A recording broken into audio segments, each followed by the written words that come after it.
Have you ever had that experience where a spiritual conviction felt incredibly strong, really vivid, undeniable even, Hmm. but now maybe looking back it feels kind of distant, faded, perhaps, almost unreal?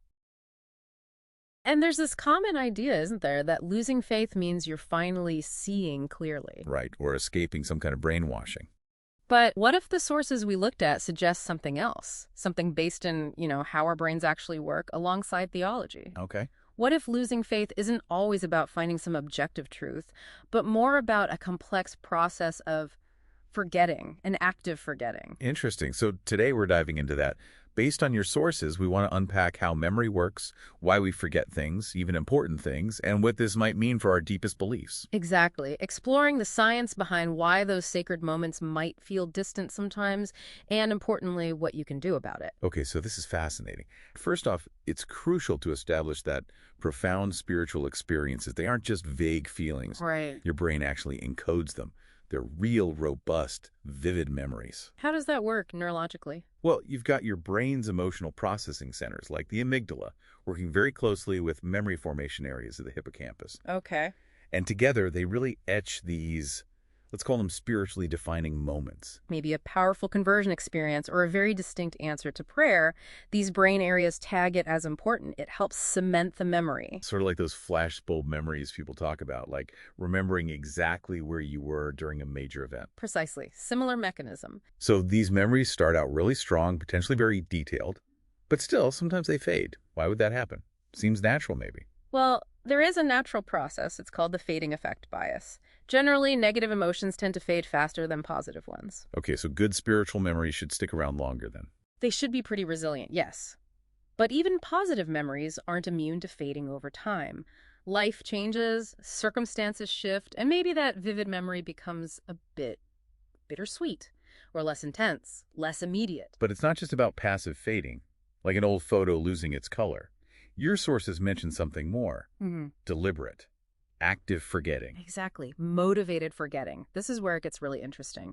It's often an unconscious process where you actively work to exclude unwanted memories from your awareness. How does the brain do that? Neurologically, your prefrontal cortex, the part involved in planning and decision-making, can actually inhibit the hippocampus, which is key for retrieving memories. So you're actively suppressing the retrieval. Right. Studies like the think-no-think paradigm show this. People can be trained to suppress specific thoughts, making them harder to recall later.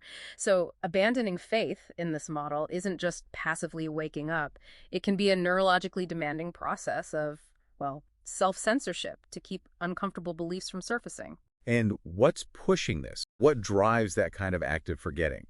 Your sources point towards cognitive dissonance. Yes, that's a huge driver. Cognitive dissonance is that mental discomfort, that stress you feel when your actions clash with your core beliefs or values. By doing something you feel is wrong. Exactly, and it feels bad. Our brains hate that inconsistency, so we're powerfully motivated to resolve it. And sometimes the easier path is to change the belief rather than the behavior. So it's not just letting the memory fade passively. The brain is actively working to not remember. Correct. It's an effortful, often ongoing mental process. It's like the mind is trying to justify new choices or behaviors by dampening the recall of a past reality that conflicts with them. Wow. So it's less like waking up and more like actively dimming the lights on a past experience to feel better about the present. So the chain is conflicting behavior leads to dissonance. Which then motivates the brain to suppress the related uncomfortable spiritual memories or beliefs. Leading to a kind of spiritual amnesia. Wow. It's a powerful internal drive for consistency. So, okay, let's connect the dots here. This suggests that maybe losing a conviction or a testimony might not always be the cause of a new lifestyle. Right. But it could actually be a consequence, a psychological process kicking in to justify that new lifestyle after the fact. It flips the script a bit, doesn't it? It really does. But what about those external criticisms? We often hear the brainwashing argument when someone leaves the faith. How do the sources address that? That's a really important distinction to make. Brainwashing is, frankly, an imprecise and loaded term, conflating genuine education or personal change with the really manipulative tactics you see in, like, destructive cults. Right, they're not the same thing at all. Not at all. Mainstream religious education or ethical teaching, usually it fosters critical thinking. It welcomes questions.